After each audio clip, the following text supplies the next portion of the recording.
Chapter start होता है और हमें जेल दिखाई जाती है जहाँ का वार्डन बोलता है कि इस टी की स्मेल बहुत अच्छी है और हमें उन सब की मीटिंग दिखाई जाती है जो हर महीने होती है।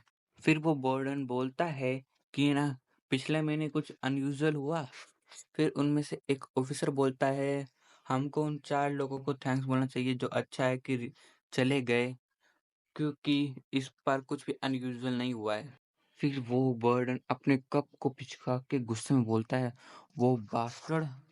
फिर उनमें से एक अफसर बोलता है कि ये जो बर्डन है वो ऐसी एक्टिंग क्यों कर रहा है। फिर उसके साइड में जो ऑफिसर बोलता है लगता है कि तुम यहाँ पे न्यू आए हो।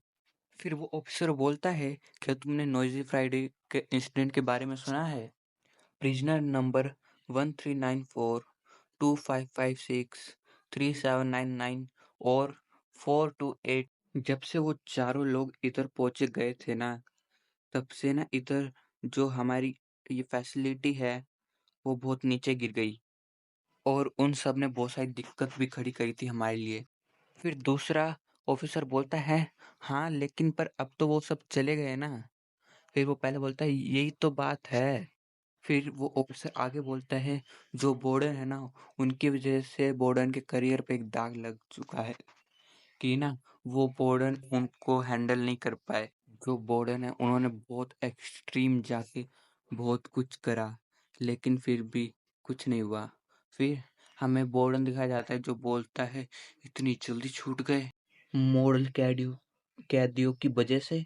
फिर सीन चेंज होता है और हमें एक अपार्टमेंट का सीन दिखाया जाता है जहाँ पे डुआन होता है और बोलता है बहुत समय हो गया मैं ऐसे अपने घर पे आके रिलैक्स नहीं किया। और हमें दिखाया जाता है डुआन एकदम सीरियस फेस बनाकर अब स्टार की तरफ देख रहा होता है। फिर हमें पास्ट का सीन दिखाया जाता है जहाँ पे छोटा डुआन यानी इस टेलीस्कोप में देखते हुए बोलता है कि ना देखो वो रहा मेरी मम्मी मॉम का स्टार। और फिर डुआन बोलता है कि मॉम क्या आप हमें देख रहे हो। फिर जो डुआन का फादर होता है वो बोलता है कि ऐसा मत बोलो किसी मरे हुए इंसान को ऐसा बोलना अच्छा नहीं होता। फिर जो डुआन का डैड होता है वो उसकी तरफ देखते हुए स्माइल करते हुए बोलता है कि ना जब तुम्हारे फादर मर जाएंगे ना वो भी तुमको स्टार बन के देखेंगे।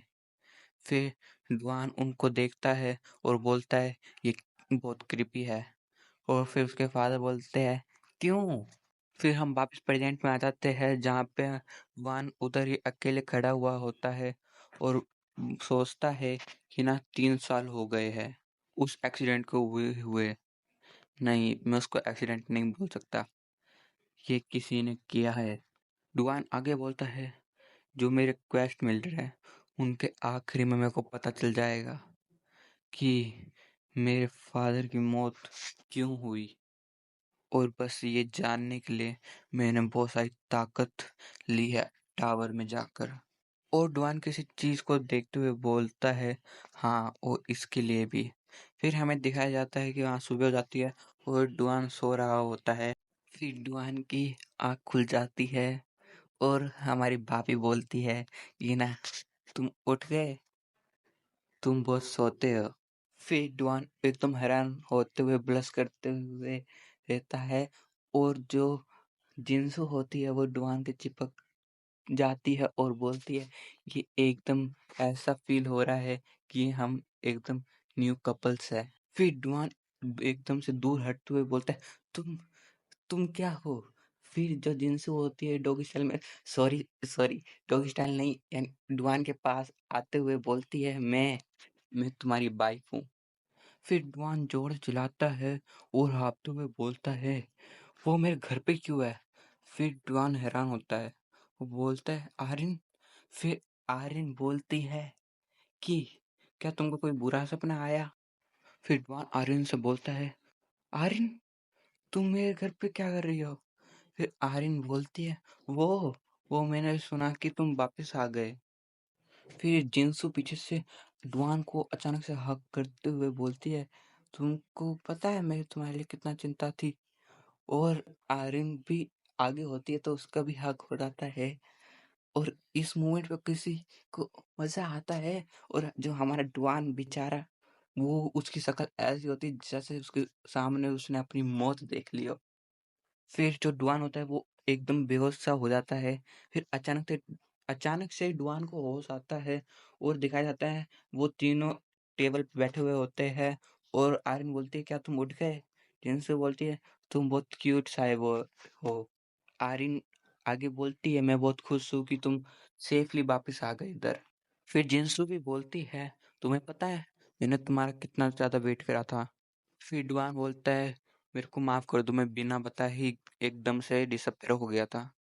फिर डुआन उन दोनों को थैंक यू बोलने लगता है और फिर आर्यन बोलती है तुमको भूख लगी होगी ना तो इसको खाओ और अपनी एनर्जी को रीगेन कर लो। फिर डुआन बोलता है हाँ इसकी खुशबू भी बहुत अच्छी आ रही थी। फिर हमें दिखाया जाता है आर्यन ने ऑक्टोपस बनाया हुआ होता है और आर्यन बोलती है तुम इनको चावलों के साथ मिक्स करके भी खा सकते हो और जिन्हें बोलती है हाँ। फिर हमें डुआन दिखाया जाता है जो फिर से बेहोश हो जाता है। फिर सीन चेंज होता है और हमें ह्यून और कैंग दिखाए जाते हैं जो तीनों की मीटिंग के लिए बैठे हुए होते हैं और डुआन का इंतजार कर रहे होते हैं। फिर डुआन आ जाता है और ह्यून बोलती है तुम बहुत ज़्यादा लेट हो। फिर डुआन बोलता है सॉरी कि इसके पीछे भी एक रीज़न है और कैंग बोलता है तुम्हारी उम्र के बच्चों को टाइम की कीमत नहीं पता होती। फिर डुआन बैठते हुए बोलता है कम से कम तुम्हें अपने कपड़े तो पूरे पहनने चाहिए। फिर यून गुस्से में कैंग को बोलती है ओए तेरे को पता नहीं है तेरे निप्पल मैं फाड़ दूंगी। फिर डुआन यून से बोलता है सही का क्या यानी सही की स्टोर का क्या हुआ। फिर यून बोलती है कि ना वो बिल्कुल बंद हो गई है। तो फिर कैंग बोलता है क्या सही को पता है कि उसकी दुकान बंद हो गई है? फिर यून बोलती है कि उसका फोन बंद है। यून आगे बोलती है जो सही है वो पोच के बाहर है और जो शियोक है उसका भी ये सेम ही हाल है। फिर कैंग गुस्से में बोलता है तुमने एक नए मेंबर को ऐड कर लिया मेरी परमिशन के बिना और ये तो वही है ना जो बोंचियोंग गोंग डोंग का लीडर था। फिर कैंग डुआन के मुंह के पास आके बोलता है तेरे को पता है ना मैं अभी भी वाइस रिप्रेजेंटेटिव हूँ। मैं वापिस अपनी रिप्रेजेंटेटिव की पोस्ट ले लूंगा। फिर डुआन बोलता है हाँ प्लीज ले ले। फिर यून बोलती है तुम दोनों अपनी बकवास बंद करो। फिर यून बोलती है तो क्या तुम ये सच में करोगे? फिर डुआन बोलता है ये जो सिचुएशन है वो उन 4 फॉर्मर रिप्रेजेंटेटिव जैसे है जो अभी बाहर आए हैं एंचियोंग डोंग से। फिर यून बोलती है उनमें से एक सिनवू जू वो बंदा अभी रिसेंटली बोरमाई डोंग में आया था। उसका एटीट्यूड बहुत ही अग्रेसिव था। वो अजीब तरीके से वापस चला गया लेकिन वो बिना कुछ करे गया और ना उसे ढूंढे जिसको वो ढूंढ रहा था बोरमाई डोंग में। फिर डुआन बोलता है अगर वो बोरमाई डोंग में किसको ढूंढ रहा था तो हमें ना पहले ही सब कुछ कर देना चाहिए कहीं वो वापस आके हमारे लिए कोई ट्रबल या कोई दिक्कत खड़ी ना कर दे। पहले कुछ हो उससे पहले हमें ही अपना पहला मूव चलना पड़ेगा। ये डुआन बिल्कुल सीरियस फेस बना के बोल रहा था। ये वही डुआन है जिसकी पहले सबसे पटती थी। फिर हमें अगले दिन का सीन दिखाया जाता है और डुआन किसी से बात करते हुए बोलता है कि हाँ मैं पहुंच गया पर टिनवुजू कहाँ पर है? डुआन आगे बोलता है हाँ मैं अकेले सब कुछ देख लूंगा। मैं तुमको वापस कॉल करता हूँ जब ये सब कुछ निपट जाएगा। हमें दिखाया जाता है डुआन अपने सिस्टम विंडो में देख रहा होता है जिसमें लिखा होता है कि ना फोर फॉर्मर रिप्रेजेंटेटिव में से किसी एक को हराओ। डुआन बोलता है मेरे को कोई जरूरत नहीं है हेजिटेट करने की। शिनवुजू मैं आ रहा हूँ तेरे को तबाह करने। फिर डुआन आगे बढ़ता हुआ जा रहा होता है और उसकी एक बंदे से टक्कर होती है और ये बंदा होता है एक्स। और डुआन उसको हैरान होकर देखने लगता है और एक्स उधर हंसने लग जाता है और यहीं पे एपिसोड खत्म होता है। चैनल को सब्सक्राइब करना, वीडियो को लाइक करना और वीडियो कैसी लगी कमेंट में बताना। Okay bye.